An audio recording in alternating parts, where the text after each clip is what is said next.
Eu gosto muito de uma música do Padre Zezinho. O Padre Zezinho tem o dom de compor, tem essa inspiração de traduzir em poesia, em palavras, em música, muitas verdades da fé. E uma dessas músicas é uma música chamada Brigar com Deus. Não é música famosa, a maioria com certeza nem conhece, mas é uma música muito bonita, de um CD de muitos anos, Canções que a Vida Escreveu. CD maravilhoso, para mim o melhor CD do Padre Zezinho, Canções que a Vida Escreveu. E uma dessas músicas é essa, Brigar com Deus. É a história de um pai que perdeu quem muito amava o filho e brigou com Deus. Admito que já duvidei, depois daquela morte repentina num farol, depois que dos meus olhos Deus levou a luz do sol, depois daquela perda sem aviso e sem sentido. Admito que eu já duvidei, admito que briguei com Deus, porque não respondeu quando lhe perguntei por quê. Ele que tudo sabe, tudo pode, tudo vê, parece que não viu, nem me escutou lá no hospital. Admito que eu fiquei de mal, doeu demais, e quando dói do jeito que doeu, a gente chora, grita, urra, põe para fora aquela dor, e desafia o Criador e quem se mete a defendê-lo. Admito que comigo não foi diferente do que foi com tanta gente que perdeu um grande amor. Briguei com Deus, e se eu briguei, foi por saber que Deus ouvia. Admito que eu me revoltei. Onde é que estava Deus com seu imenso amor? Se Deus é amoroso, então por que deixou? Porque tinha que ser do jeito que foi. Admito que eu o desafiei, por não achar sentido no que Deus me fez, e nem sequer me perguntei, por que será que o fez? Briguei com quem levara alguém que eu tanto amei. Admito que eu já blasfemei, doeu demais, e quando dói do jeito que doeu, a gente chora, grita, urra, põe para fora aquela dor, e desafia o Criador e quem se mete a defendê-lo. Comigo não foi diferente do que foi com tanta gente que perdeu algum amor. Briguei com Deus, mas acabei no colo dele. Admito que eu voltei para Deus, e até nem sei por que foi que voltei. Eu acho que voltei porque não me calei, voltei porque talvez não sei viver sem crer. Admito que voltei para Deus. Admito que ainda creio em Deus, mas tenho 1000 perguntas para lhe fazer, perguntas a doer em mim. Espero que um dia Ele queira responder. Ele sabe o que eu penso dele. Meus queridos irmãos e irmãs, essa música talvez hoje seja expressão do sentimento de tantas pessoas que hoje trazem esta dor, misturada com não aceitação, com revolta, tantas mortes em um ano e pouco. Muitos conseguiram fazer a leitura dessas mortes à luz da fé, tantos outros ainda estão no processo do porquê, da revolta, do brigar com Deus, procurando uma resposta para a sua dor, porque tinha que ser do jeito que foi. Onde está esse amor de Deus tão proclamado e tão pregado? Porque tinha que comigo ser assim.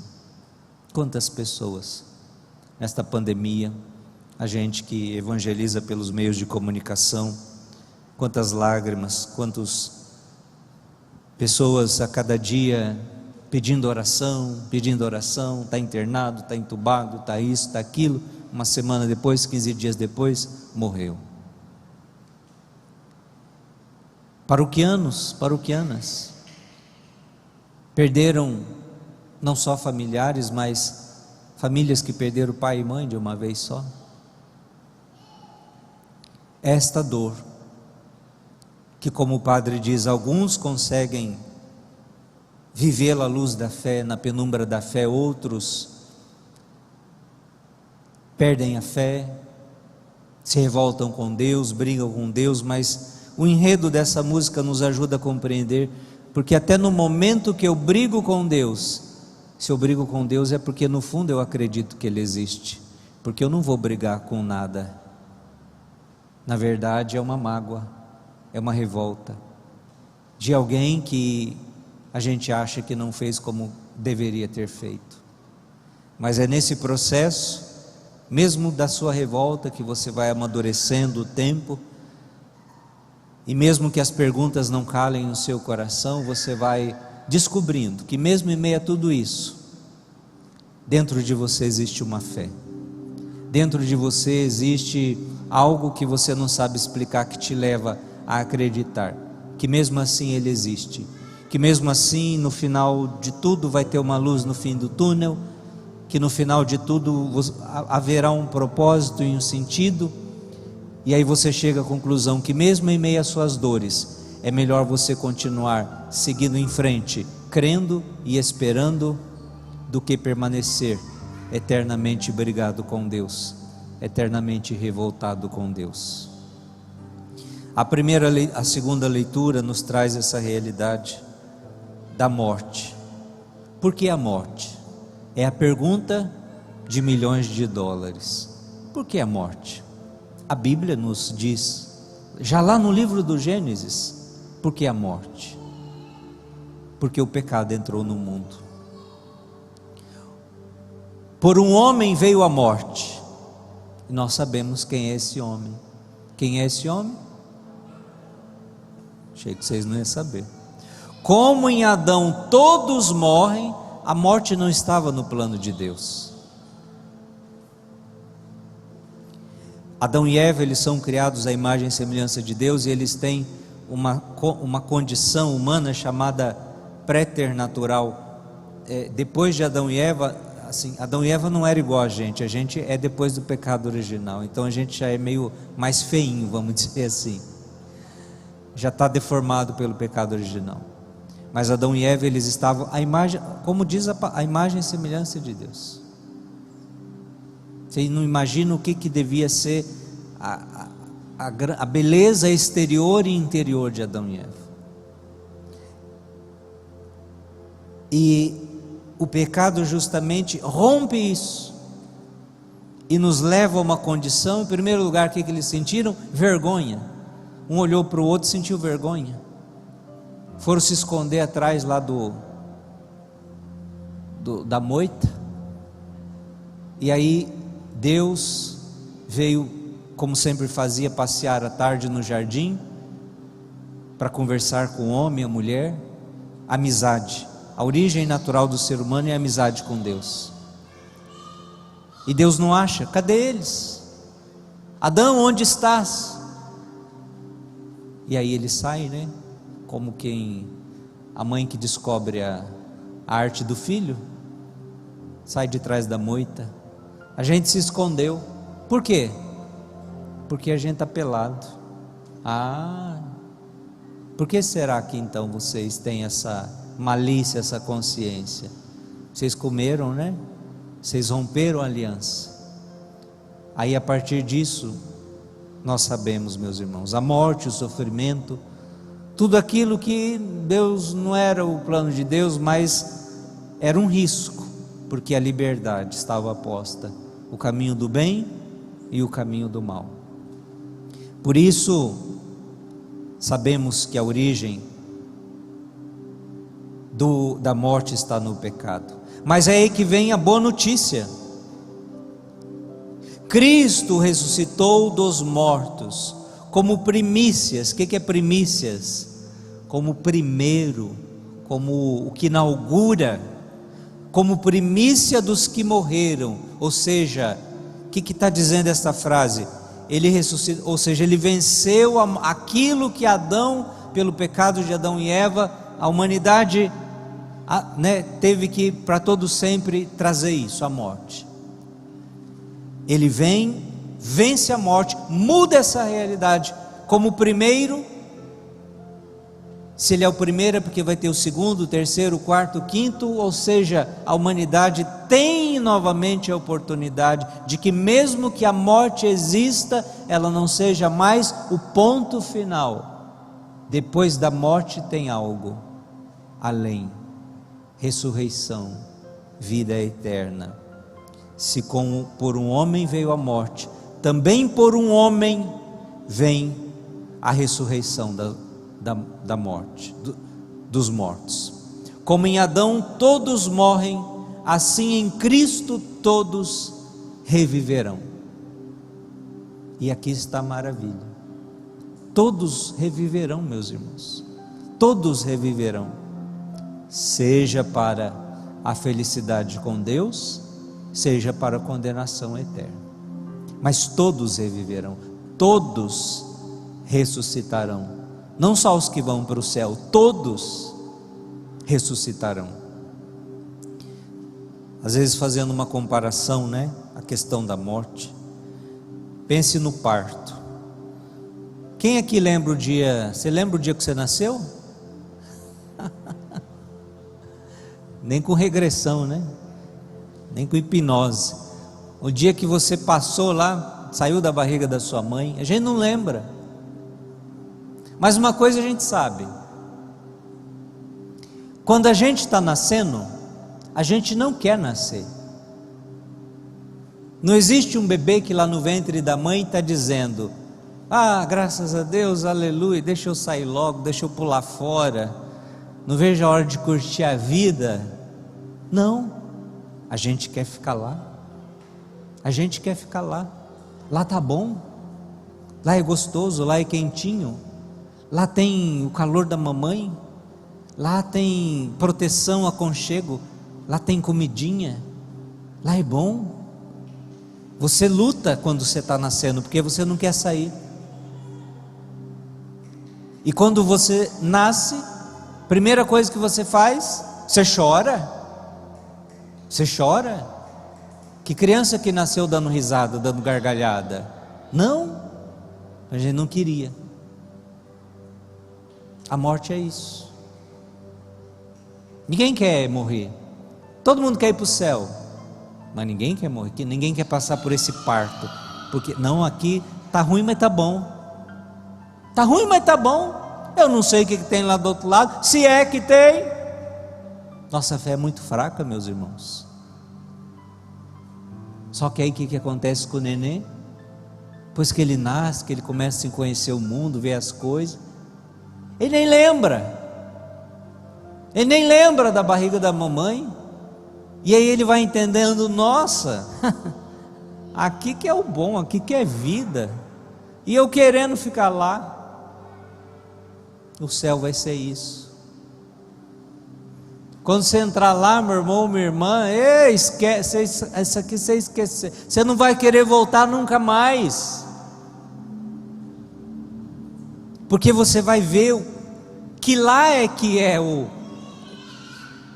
bom, o que a gente foi criado para viver lá, não é aqui.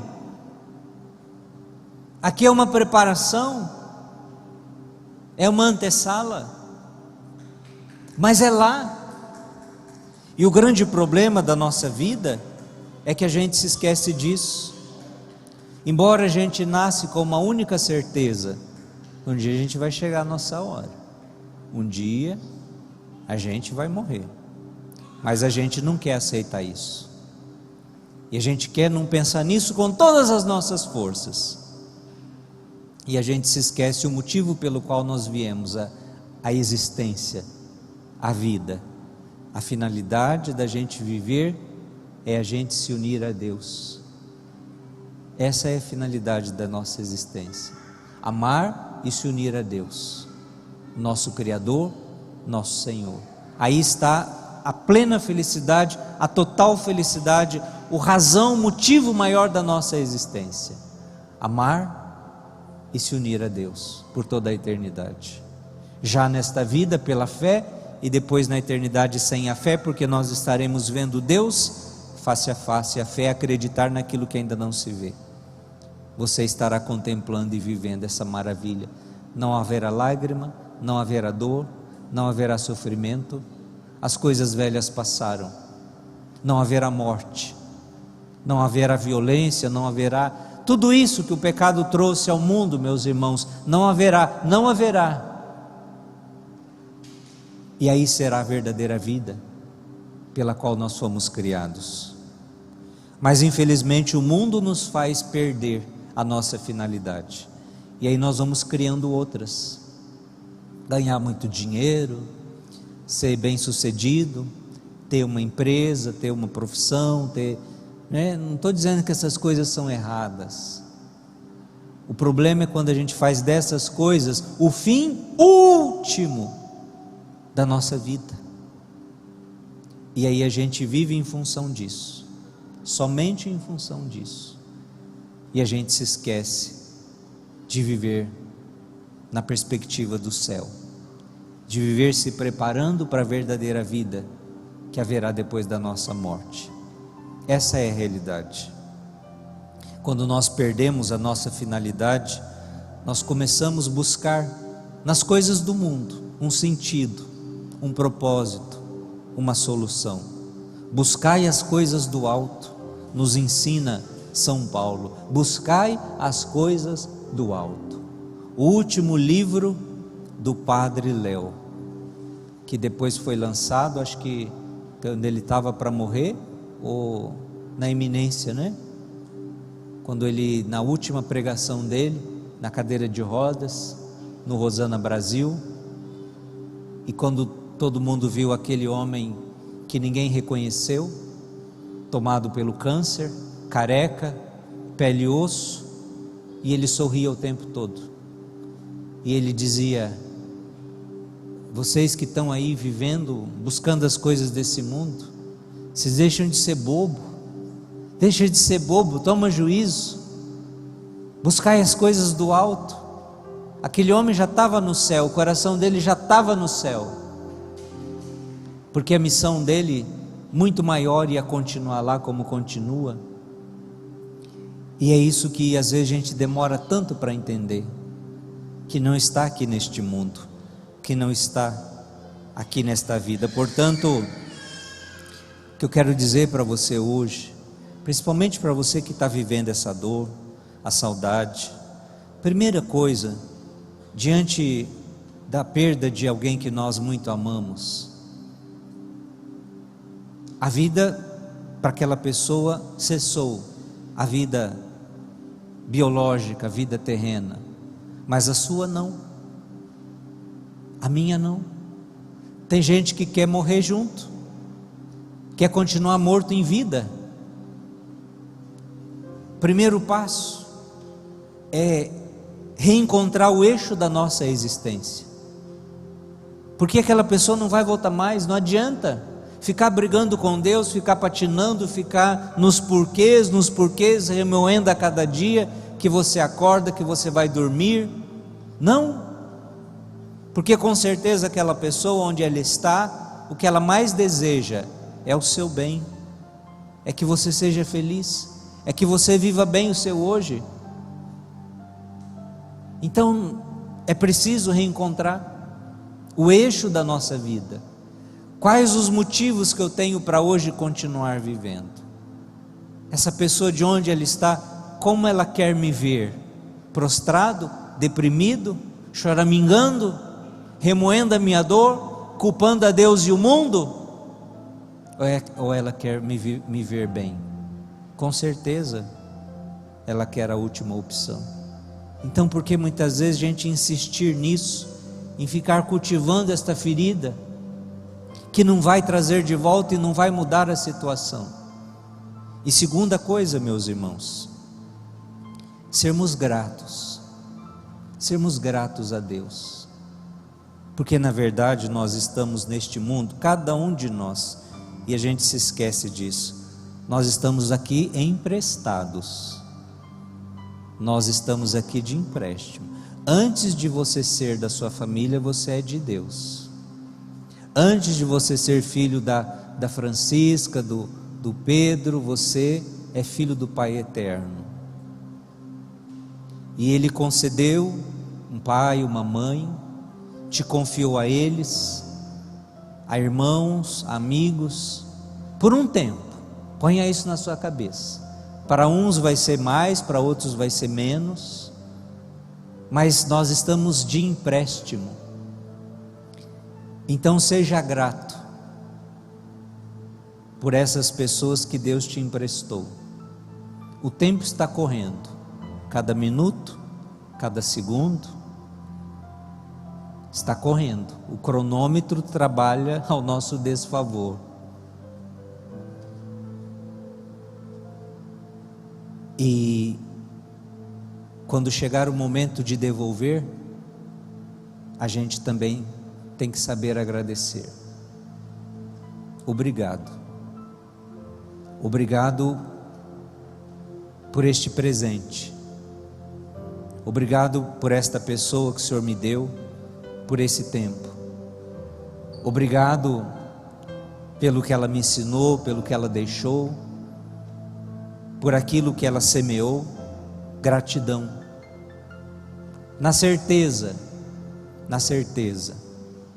de que um dia, não sabemos quando, não sabemos a hora, nós nos reencontraremos, nós nos veremos novamente, como aquela mensagem que o padre postou hoje.